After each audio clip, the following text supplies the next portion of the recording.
Tricuspid atresia, इसमें क्या होता है, एब्सेंस ऑफ ट्राइकस्पिड वॉल और हाइपोप्लास्टिक राइट वेंट्रिकल होता है। इसमें एएसडी और वीएसडी वायबिलिटी के लिए दोनों की ज़रूरत होती है। फिर इसके बाद है tetralogy of ferret टॉफ।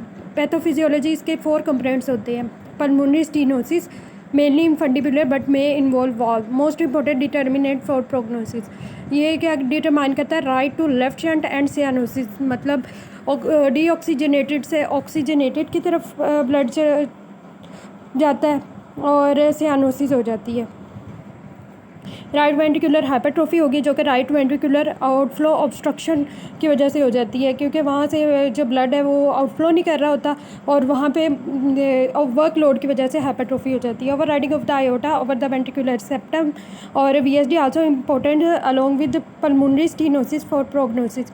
Right to left shunt depend करता है साइज ऑफ वीएसडी पे और सिस्टेमिक वास्कुलर रेजिस्टेंस कितनी है और बीपी पे भी डिपेंड करता है। फिर इसकी क्लिनिकल मैनिफेस्टेशंस क्या है, degree of right ventricular outflow obstruction determines the timing of onset of symptoms. कि राइट वेंट्रिकुलर आउटफ्लो ऑब्स्ट्रक्शन से क्या पता लगता है कि किस टाइम पे सिम्टम्स अपीयर होते हैं। Baby may not be cyanosed at birth, birth के टाइम हो सकता है कि बेबी की सियानोसिस ना हुई हो। Right ventricular outflow tract obstruction progressive resulting in increasing hypoxaemia and cyanosis over the first few months और week. Right ventricular outflow obstruction हो जाती है जिसकी वजह से डिक्रीज़ इन ऑक्सीजन सप्लाई हो जाती है और सियानोसिस हो जाती है फर्स्ट फ्यू मंथ्स और वीक्स के अंदर ही।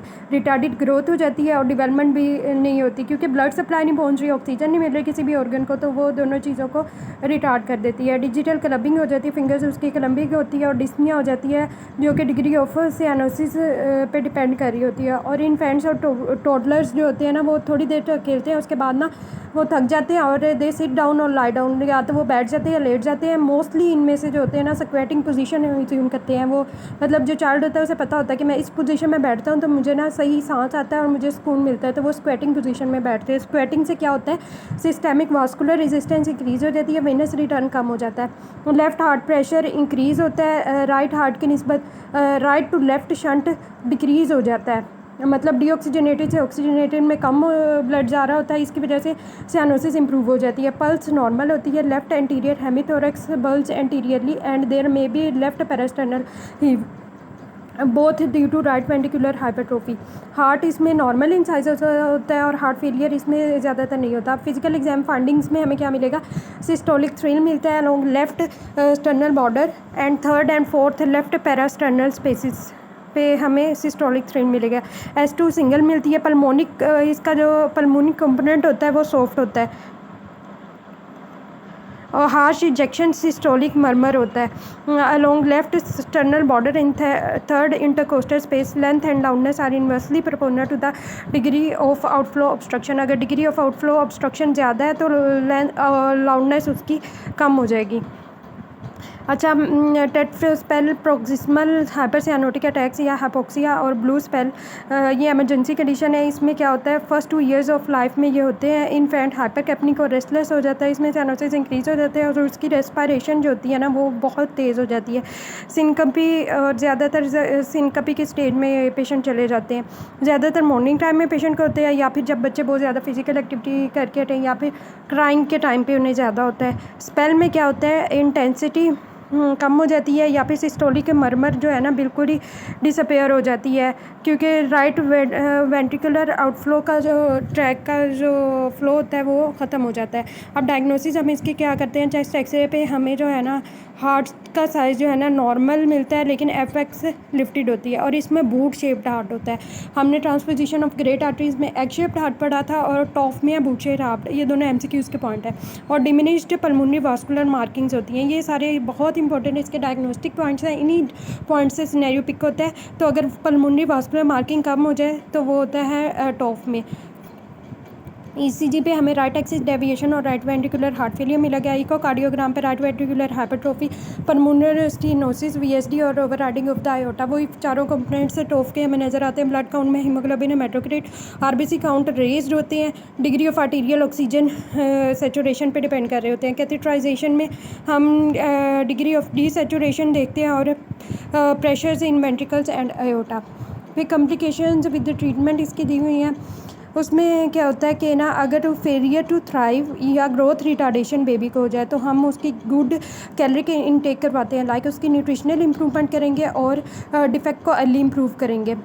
और एंडोकार्डाइटिस के लिए हम प्रोफाइलेक्सिस करते हैं और ओरल हाइजीन करते हैं।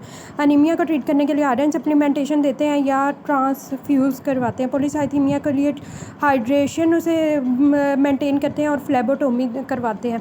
और अगर स्ट्राइडर डेवलप हो गया in children younger than 2 years, फिर हम क्या करते हैं psycho social due to chronic disease and multiple hospitalisation, psycho social issues chronic disease या मल्टीपल हॉस्पिटलाइजेशन की वजह से अगर हो जाए तो उसमें हम काउंसलिंग करवाते हैं। ब्रेन एब्सेस के लिए जो 2 ईयर्स से ग्रेटर चाइल्ड है उसमें डेवलप होता है, उसमें फीवर, हेडेक और CNS पाल्सीज होंगी। इसकी ट्रीटमेंट के लिए हम एंटीबायोटिक्स और ड्रेनेज करेंगे।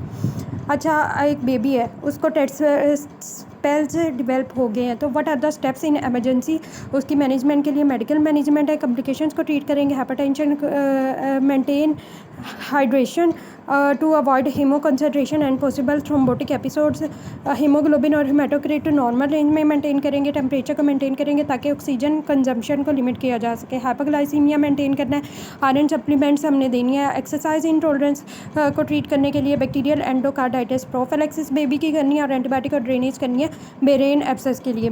हमारा मेन एम ऑफ ट्रीटमेंट इसमें ये होता है कि पल्मोनरी स्टेनोसिस ना हो, पल्मोनरी ब्लड फ्लो इंक्रीज़ हो जाए, हाइपोक्सिया को ट्रीट किया जाए।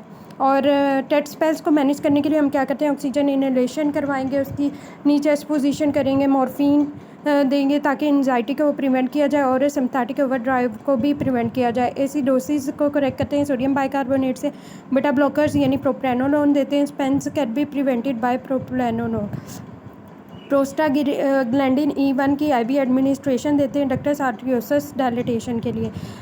तो ये थे टेट स्पेल्स की इमरजेंसी मैनेजमेंट। सर्जिकल मैनेजमेंट के लिए हम क्या करते हैं, पैलिएटिव सर्जरी में बेलालॉक टॉसिंग शंट होता है, पोर्ट शंट होता है, वाटर शंट होता है। ये SEQ भी आता होता है, एज इट इज़ लिखना होता है कि what are the palliative surgery management.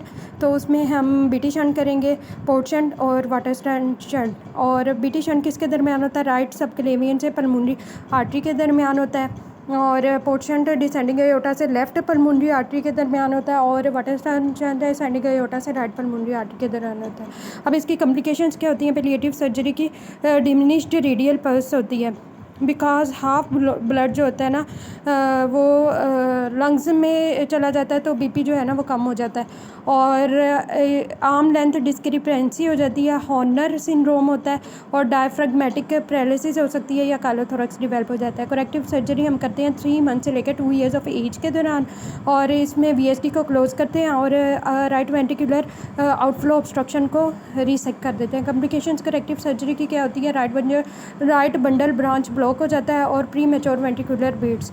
यहाँ पे फिर प्रोग्नोसिस, अगर वो पूछें what is the prognosis of वो टॉफ, तो टेट स्पेल में डेथ भी हो सकती है पेशेंट की। क्यों? क्योंकि हाइपर कैप्निक हो जाता है पेशेंट, रेस्टलेस होता है या सियानोसिस हो जाती है उसे। तो उसके लिए मैनेजमेंट वही है कि ऑक्सीजन, मॉर्फिन या प्रोप्रानोलोल से हम इसे ट्रीट करते हैं। अगर जो पर्सन है ना वो फर्स्ट ईयर ऑफ लाइफ में सर्वाइव कर जाता है तो वो improve and may survive the first decade without surgical correction since collateral से form between systemic and pulmonary circulation. अच्छा, कंप्लीट रिपेयर करते हैं before school age has good survival, like अगर वो स्कूल गोइंग एज से पहले ही उसका कंप्लीट रिपेयर कर जाएगा तो सर्वाइवल इम्प्रूव हो जाता है। तो ये सारे हमने फैक्टर्स प्रोग्नोसिस में बताने होते हैं।